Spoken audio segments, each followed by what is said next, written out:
नमस्कार. गरजा रायगड 7 संवाद या वृत्तवाहिनीत आपलं स्वागत आहे. तर चला पाहूया आजच्या ताज्या घडामोडी. 2 वर्षानंतर अखेर गुन्हा दाखल.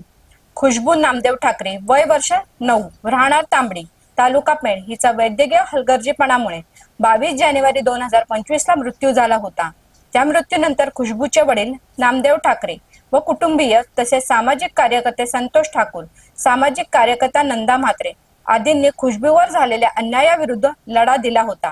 आज प्रांत कार्यालय येथे आमरण उपोषणाची हाक दिली होती.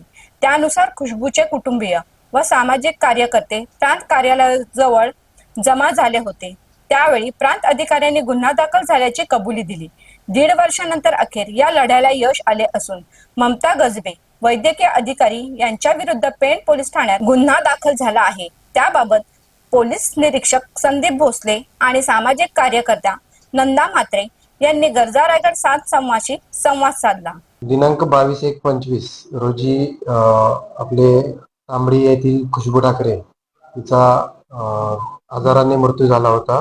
सदरचा मृत्यू हा MGM नवी मुंबई हॉस्पिटल येथे झाला होता. त्यानंतर तिथे झिरोने ADR दाखल होऊन सदरचा ADR तपास कामी पेण पोलीस स्टेशनकडे वर्ग करण्यात आला होता. त्यानुसार आपण 29/1/25 रोजी सदरचा ADR दाखल करून यामध्ये तपासाला सुरुवात केली होती. सदर प्रकरणामध्ये नातेवाईक तसेच जे सामाजिक संघटना आहेत त्यांच्या अलिगेशननुसार सदरचा मृत्यू हा वैद्यकीय अधिकारी यांच्या निष्काळजीपणामुळे झाला असल्याबाबत त्यांनी त्यावेळेला आंदोलन वगैरे करण्यात आली होती.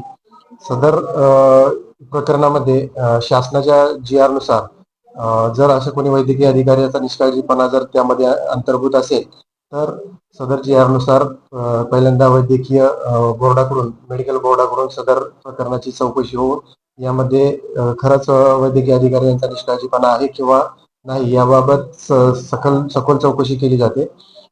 सदरचे चौकशी अहवाल दिनांक 8/7/2026 रोजी प्राप्त झाले होते. त्यानंतर सदर चौकशी अहवालामध्ये मुद्द्यांच्या अनुषंगाने सदरचा गुन्हा आपण 27/4/2026 रोजी पेण पोलीस स्टेशनला यातील तत्कालीन वैद्यकीय अधिकारी ममता गजबे यांच्या विरुद्ध आपण तो सदरचा गुन्हा BNS कलम 106(1) नुसार दाखल करण्यात आलेला आहे. सदर गुन्ह्याचा तपास आपण चालू आहे. तपासांती जे काही निष्पन्न होईल त्यानुसार आपण माननीय न्यायालयात दोषारोपपत्र दाखल करणार आहोत. साधारणतः 1.5 वर्षाभर पूर्वी वैद्यकीय हलगर्जीपणामुळे मृत्यू झाला, परंतु शासन एवढं बेशरम आहे की त्या चौकशीसाठी 1.5 वर्ष त्यांना घालवायला लागला आणि 1.5 वर्षभर ह्या संपूर्ण खुशबूवर झालेल्या अन्यायासाठी संतोष ठाकूर असतील, नंदाताई असतील, ह्या पाठपुरावा करत आहेत आणि त्यांच्या आदिवासी बांधव पाठपुरावा करत आहेत. तेव्हा कुठं आता त्यांना आत्ता कुठेतरी यश हाताशी आलंय. ते म्हणजे काय फक्त FIR दाखल झालेले आहे, परंतु पुढच्या कारवाई आहे त्यासाठी सुद्धा ते लढा देणार आहेत. तर आपण ऐकणार आहोत नक्की काय झालेलं आहे ते सांगायचं नंदाताई. 22 जानेवारी 2025 रोजी खुशबू ठाकरे या वरवणे आश्रमशाळेतील 4थीच्या विद्यार्थिनीचा कुष्ठरोग उपचारादरम्यान मृत्यू झाला. चुकीच्या उपचारादरम्यान मृत्यू झाला अशा बातम्या प्रसिद्ध झाल्या होत्या आणि मी सुद्धा त्या घटनेकडे एक घटना म्हणूनच पाहत होते. पण नंतर जेव्हा काही संवेदनशील पत्रकार जसे संजय गायकवाड असतील अशा मंडळींनी ही बाब लक्षात आणून दिली की ताई ह्यामध्ये थोडं लक्ष घातलं पाहिजे, काय झालंय, चुकीची औषधं म्हणजे काय. त्यानंतर मी खुशबू ठाकरे यांच्या कुटुंबियांना भेटले आणि त्यांची बाजू ऐकून घेतली. पण हे कुटुंबीय इतकं प्रचंड दडपणामध्ये होतं की यांनी कोणताही संवाद न साधता जी शांत भूमिका होती ती मांडली. प्रशासनाविरोधातला राग जो त्यांच्या मनात होता तो जाणवला कुठेतरी, कारण ती हतबलता असते एका बापाची जेव्हा मुलीला न्याय मिळत नसतो, चुकीचं झालेलं आहे माहिती असून कोण सोबत उभं राहत नाही. त्यावेळेस मी संतोष ठाकूर यांना विनंती केली की आपण या प्रकरणामध्ये लक्ष घालूया आणि आवश्यक जी काही कागदपत्र असतील ते आपण मागूया यांच्याकडे. आम्ही निवेदनं दिली. निवेदनानंतर माहिती अधिकारामध्ये हे अभियान कसं राबवलं, याचं सर्क्युलर काय होतं त्याबद्दल माहिती घेतली. किती मुलांची तपासणी झाली, किती शाळांमध्ये हे अभियान राबवण्यात आलं. तर ह्याची व्याप्ती खरं तर खूप मोठी आहे. महाराष्ट्रामध्ये साधारण 529 आश्रमशाळा आहेत आणि त्यामध्ये हे अभियान राबवण्यात आलं होतं. शासनाची ही भूमिका होती की कुसुम म्हणजे कुष्ठरोग सुरक्षित महाराष्ट्र त्यांना करायचा होता आणि त्यासाठी त्यांनी आश्रमशाळा, वीटभट्टी ह्या ठिकाणी ते तपासणी व्हावी अशा पद्धतीचं ते सर्क्युलर होतं. हे अभियान दरवर्षी राबवण्यात येतं, पण ह्या वर्षीच्या अभियानामध्ये आपल्या खुशबूचा मृत्यू झाला. तर त्यामध्ये लक्षात आलं की रायगड जिल्ह्यामध्ये ज्या आश्रमशाळांमध्ये तपासणी झाली तर 5 मुलांना कन्फर्म म्हणून त्यांनी केलं की यांना कुष्ठरोग आहे आणि मेडिसिन चालू केलं. तर त्यातली खुशबूच्या मयत झाली होती. पण त्यातला एक सुधागडचा जो मुलगा आहे त्याच्या पालकांना विचारलं की द्यायचं का औषध, तर त्यांनी सांगितलं नाही, आमच्या मुलाला ट्रीटमेंट चालू करायची, केली नाही. पण तीच संमती खुशबूच्या आईवडिलांची किंवा मुख्याध्यापकांची आरोग्य विभागाने न घेता 16 डिसेंबरला तपासणी आणि 18 डिसेंबरला थेट औषध चालू. कोणत्याही प्राथमिक तपासण्या नाही की तिच्या रक्ताची परिस्थिती काय आहे, रक्तगट कोणता आहे, तिला आणखी काही आजार आहेत का, हे न पाहता अभियानाच्या अंतर्गत केवळ आकडा पोचवायचा की आम्ही 5 मुलं कन्फर्म केली आणि त्यांना औषध सुरू केलं. आता ह्यामध्ये तपासणी करणारे कोण होते, तर कामारली वैद्यकीय अधिकारी जे आहेत, एमओ आहेत, आणि काही कुष्ठरोग संबंधित विभागाचे अधिकारी कर्मचारी यांनी ते ठरवलं की तिच्या डोळ्याला खूण आहे. आईशी बोलल्यावर माझ्या लक्षात आलं, त्यांनी सांगितलं की ती जन्म खूण होती. जर हेच त्यांनी आईला विचारलं असतं ही खूण कधीपासून आहे, तिने सांगितलं असतं जन्म खूण आहे. तर ती जन्म खूण असलेला सफेद डाग होता, त्याला त्यांनी कुष्ठरोग म्हणून सांगितलं. कुठलीही स्किन टेस्ट केली नव्हती. कुष्ठरोग सहजासहजी कळत नाही जोपर्यंत तो डेव्हलप होत नाही, स्किन वरती जे इफेक्ट असतात नका बोटांवरती वगैरे, तोपर्यंत तो कळत नाही असं स्पेशालिस्ट सांगतात. तरी यांनी ठरवलं की हिला कुष्ठरोग आहे त्या एका डागामुळे आणि ते औषध सुरू केलं. त्या औषध सुरू केल्यानंतर 3 जानेवारी पर्यंत तिला पोटात दुखायला लागलं, त्रास व्हायला लागला.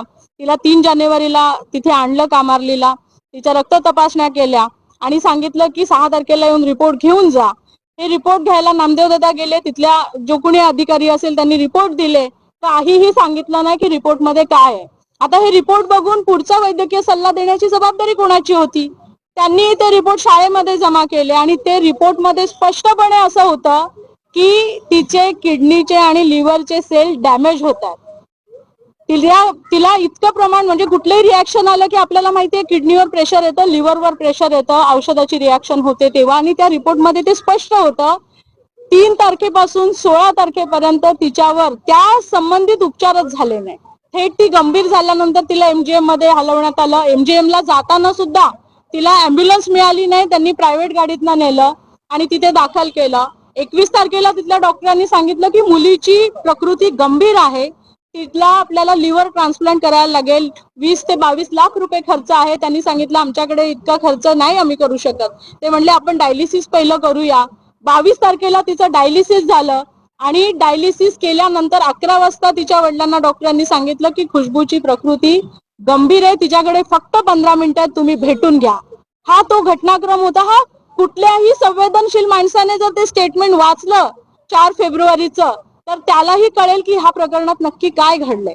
मी यामध्ये फार काही केलं नाही, फार काही आवश्यक तपासासाठी कागदपत्र मिळवण्याचा प्रयत्न केला, पण खरी लढाई ती लढली ती ह्या बापाने लढलेली आहे. हा मला दर 15 दिवसांनी फोन करायचा, ताई काय झालं. तर या लढ्याचा खरा हिरो हा आहे. प्रत्येक बापाने जर ही भूमिका घेतली आपल्या कुटुंबाबद्दल, मुलाबाळांबद्दल, तर मला असं वाटतं की त्याला समाजाची आणि समाजातल्या संवेदनशील नागरिकांची, कार्यकर्त्यांची आणि अधिकाऱ्यांची पण साथ मिळते.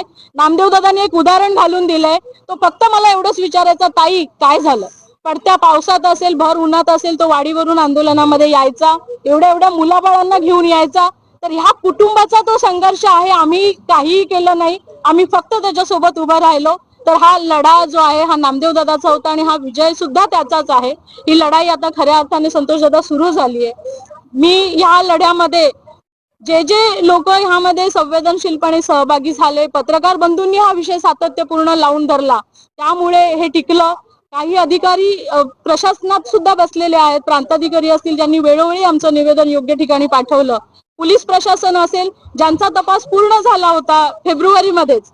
पण कोर्टाचा जो आदेश आहे की वैद्यकीय हलगर्जीपणाचा गुन्हा दाखल करताना वैद्यकीय तज्ञ जोपर्यंत सांगत नाही की यामध्ये हलगर्जीपणा झालाय तोपर्यंत गुन्हा दाखल करायचा नाही, म्हणून पोलिसांचे हात बांधलेले होते. आणि तो अहवाल सिव्हिल सर्जन यांनी मागच्या जुलैला आपण मागितला होता, तो त्यांनी आत्ता दिलाय. त्यामुळे हा गुन्हा दाखल व्हायला वेळ लागला. त्याच्यामुळे पोलिसांचा दोष आहे असं म्हणता येणार नाही. पण यामध्ये फक्त कामारली वैद्यकीय अधिकारी दोषी नाहीयेत, तर हे अभियान डिझाईन करणारे सुद्धा तितकेच दोषी आहेत. कारण त्यांनी स्पष्ट म्हणलं की डेप्सॉनच्या हायपर सेन्सिटिव्हिटी बद्दल आपल्याला प्रशिक्षण देणं गरजेचं आहे. कधी? माणूस मेल्यावर. आपल्याला माहिती आहे डॉक्टरच्या दवाखान्यामध्ये MR ची लाईन लागलेली असते. कशासाठी येतात ते? त्यांच्या औषधाचे काय चांगले आणि वाईट परिणाम आहेत हे ते डॉक्टरला सांगत असतात. पण ही लिंक आपल्या प्राथमिक आरोग्य केंद्रातील वैद्यकीय अधिकाऱ्यांपर्यंत नसते. तर ही जबाबदारी त्यांनी समितीने मान्य केली, राज्य समितीने, की हे आपण केलं पाहिजे. मग तुम्ही हे मान्य करता म्हणजे तुम्ही जबाबदार होता. या अभियानामध्ये हे औषध मोठ्या प्रमाणात वापरलं जाणार आहे, तर त्याचं तुम्ही सांगितलं का नाही? तर तेही दोषी आहेत ना, तर त्यांना सुद्धा यामध्ये इन्व्हॉल्व करावं. या रायगड जिल्ह्यामध्ये वैद्यकीय जे स्पेशालिस्ट आहेत, डर्मॉलॉजिस्ट किती आहेत, म्हणजे त्वचेचे डॉक्टर किती आहेत, लहान मुलांवरचे डॉक्टर किती आहेत, MD किती आहेत, हे त्या अभियानाच्या टीम मध्ये नव्हते. 5 मुलांना औषधं द्यायची की नाही द्यायची हे ठरवलं कोणी? तर फक्त एका एमओनी. जर तिथे स्पेशालिस्टची मदत घेतली असती तर त्यांनी थांबायचा सल्ला दिला असता. परत तिला त्याचा फॉलोअप सुद्धा नीट झाला नाही. रुग्ण कार्ड बघितलं, औषध दिल्याच्या दिनांकानंतर एकाही दिवशीचं ते कार्ड भरलेलं नाहीये. इथला आदिवासी विकास विभागाचा जो आरोग्य अधिकारी आहे तालुक्याचा, तिथे पण आरोग्य विभाग आहे, त्याने 28 जानेवारीला इथून बदली करून घेतली, कारण या प्रकरणात तोही जबाबदार आहे. त्याच्यामुळे हे जे सगळे मोठे मासे आहेत हे लांब आहेत. ह्या सगळ्या माशांची चौकशी झाली पाहिजे आणि पोलिसांना आम्ही ते सगळं दिलेलं आहे. आपण ते 6 मे 2025च्या मोर्चामध्येच ते दिलेलं आहे की यामध्ये सगळ्या वरिष्ठ अधिकाऱ्यांची सुद्धा चौकशी झाली पाहिजे. त्यांना ही जाणीव झाली पाहिजे की ते जेव्हा वर बसून एखादं सर्क्युलर काढतात त्याचं ग्राउंडवर येईपर्यंत काय परिस्थिती झालेली असते. ह्या प्रकरणाच्या निमित्ताने आदिवासी आश्रमशाळेतील मुलांच्या आरोग्यविषयक धोरण ठरवण्याची सुद्धा आपली मागणी आहे, ती आम्ही पुढे लावून धरणार आहोत. विचार केला तर फक्त एका व्यक्तीवर गुन्हा दाखल होऊन हे पूर्ण होणार नाही, तर पूर्ण सिस्टीमवर गुन्हा दाखल व्हायला पाहिजे. आणि जेव्हा सिस्टीमवर गुन्हा दाखल होईल तेव्हा अशा केसेस होणार नाहीत. तर अशाच अनेक ताज्या घडामोडी पाहण्यासाठी गरजा रायगड 7 संवाद या वृत्तवाहिनीला सबस्क्राईब करून बेल आयकॉनवरती क्लिक करा. धन्यवाद.